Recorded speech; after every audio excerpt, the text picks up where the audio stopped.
Já tá aí, velho. O gatinho tá no ar. Morri!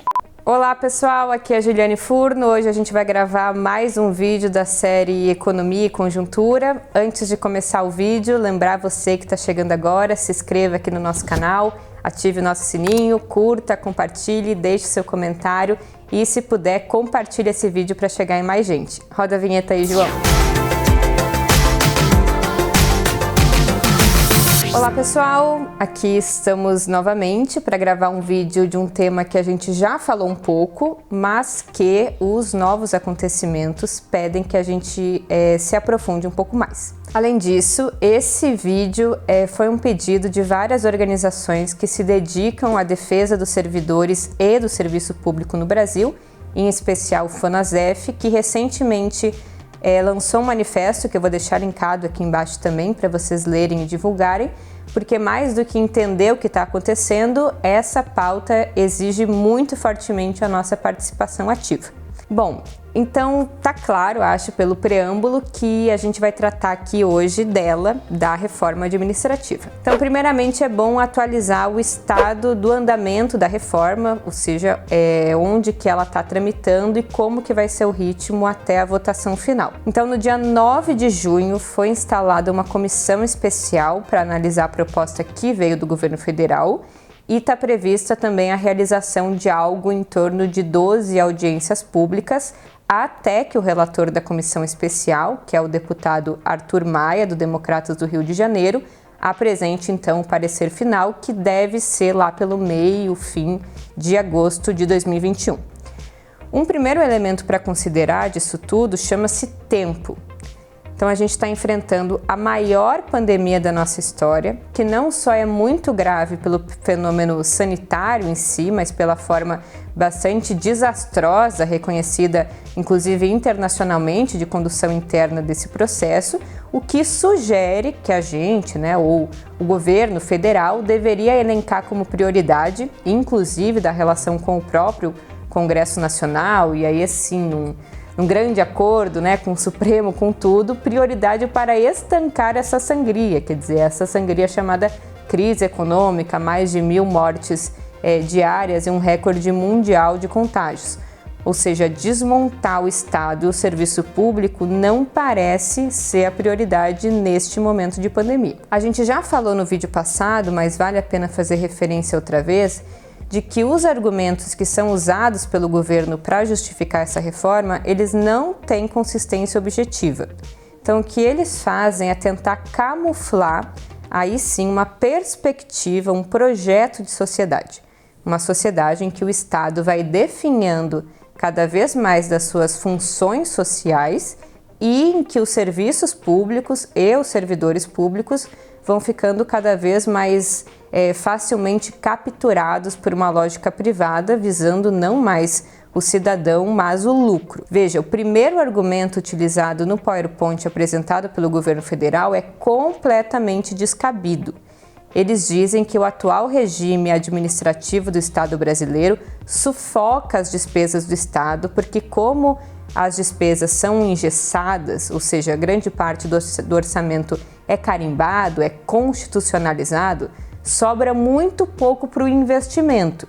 Logo, se a gente continuar gastando o que a gente gasta, ou seja, se a gente não fizer a reforma administrativa, o investimento brasileiro tende a zero e assim a gente não vai poder construir escolas, hospitais, etc., como vocês estão vendo aqui nessa imagem. Acontece que isso que eles chamam de despesas constitucionalizadas, que rivalizariam com as despesas discricionárias, onde estão os investimentos, são justamente as despesas que são carimbadas para a saúde e para a educação. E é isso que impede que esse tipo de serviço público não sofra tanta flutuação de gasto de acordo ou com o governo ou ajuste fiscal de ocasião. Em segundo lugar, o comportamento do investimento tem muito pouco a ver com o espaço fiscal do Estado propriamente dito. Senão, o que justificaria que em 2014 o investimento público teria sido tão elevado? Quer dizer que supostamente o problema dos privilégios ou altos salários ou a máquina inchada só teria começado então a partir de 2015. O que aconteceu então a partir de 2015, como está mostrando nesse gráfico?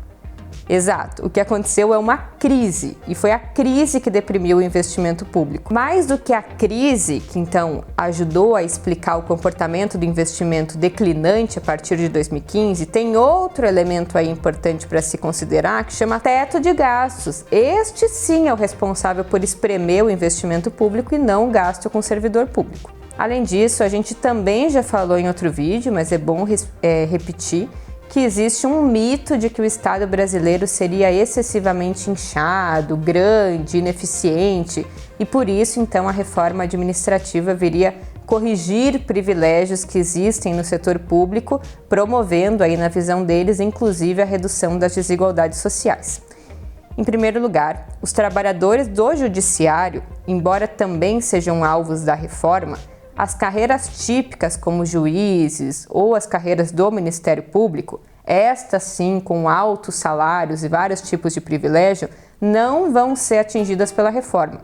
Então, mesmo se o objetivo da reforma fosse fazer justiça social, a reforma já teria começado errado. Mas para além disso, esse tipo de informação se baseia em coisas do tipo: a carga tributária no Brasil em relação ao PIB é uma das maiores da América Latina. Ou seja, o brasileiro paga muito imposto para sustentar essa estrutura cara e ineficiente que é o Estado brasileiro. Bom, como diria Jack, o estripador, isso é meio cringe, né? Vamos por parte. Existe uma coisa chamada carga bruta e outra coisa chamada carga tributária líquida. A carga tributária líquida no Brasil é menor do que a carga tributária líquida no Chile, por exemplo, que tem, por sua vez, uma carga tributária bruta bem menor do que a nossa. O que isso quer dizer? Que a cada R$3, por exemplo, que entram na máquina pública, R$2 voltam automaticamente para a sociedade, porque esses R$2 estão vinculados a serviços públicos concretos, ou seja, usados pelo conjunto da população, mesmo para aquela parte da classe média que acha que não usa serviço público, mas que usa porque usa segurança pública, vigilância sanitária, etc. Ou seja, os impostos no Brasil, em grande medida, não são para financiar o elefante branco chamado Estado. Uma pequena parte fica para a própria administração federal, que é o que a gente chama de carga tributária líquida. Outro ponto é que não faz sentido ficar dizendo que o Brasil gasta como a Suíça, em termos de percentual do PIB, mas oferece serviços de país pobre. Porque o Brasil tem gente pra caramba, então não é o montante do PIB que a gente tem que olhar, e sim o gasto per capita. E neste sentido, o Brasil tem um gasto por habitante muito baixo. A gente gasta com saúde e educação menos da metade do que gastam em geral os países ricos. Então você poderia pensar, ótimo, então vamos fazer a tal da reforma administrativa para reduzir o salário e o montante dos servidores para poder então sobrar dinheiro para investir em saúde e educação. Mas aí eu pergunto, cara pálida, o que é o gasto em saúde, em educação ou em segurança, se não o gasto em médico, enfermeiro, professor, policial? A gente não está tratando aqui de serviços feitos por robô ou capital intensivo no jargão dos economistas, mas de serviços no qual a própria natureza do serviço nada mais é do que essencialmente a existência e a qualificação do profissional. Então, por fim, eu queria acabar esse vídeo comentando outro aspecto muito importante que teve em voga nos últimos dias, que foi a denúncia do servidor do Ministério da Saúde, o Luiz Ricardo Miranda, sobre ele ter sofrido o que ele chamou de pressão incomum das autoridades do governo federal para assinar um contrato com a Precisa Medicamentos, que intermediou a compra da Covaxin. Veja, isso só foi possível, essa denúncia, porque este servidor tem estabilidade. A estabilidade não é importante só para a constituição de uma carreira entre os servidores públicos, mas justamente para que os servidores sirvam ao Estado e não ao governo de ocasião. Imaginem vocês se os funcionários da saúde, do IBAMA ou os auditores do Ministério Público do Trabalho, imagina se eles tivessem que pensar, por exemplo, 2 vezes em autuar uma empresa que desrespeita o meio ambiente ou que usa trabalho análogo ao escravo, porque eles poderiam ser demitidos, por exemplo, se esse tipo de ação tivesse em discordância com os interesses das autoridades governamentais, Então, isso quer dizer que o fim da estabilidade, que é uma das principais questões colocadas pela reforma administrativa, ela atenta contra a democracia e abre uma avenida para o avanço da corrupção e da captura privada, tanto dos serviços quanto dos servidores públicos brasileiros. Então, essa é uma luta não só do servidor público, mas da sociedade como um todo, que preza por serviços públicos de qualidade, universais, e que sabe que essa é uma luta em defesa do Estado brasileiro, do Estado protetor brasileiro e dos serviços públicos que sejam, de fato, para o conjunto da população e sirva para o avanço da sociedade democrática.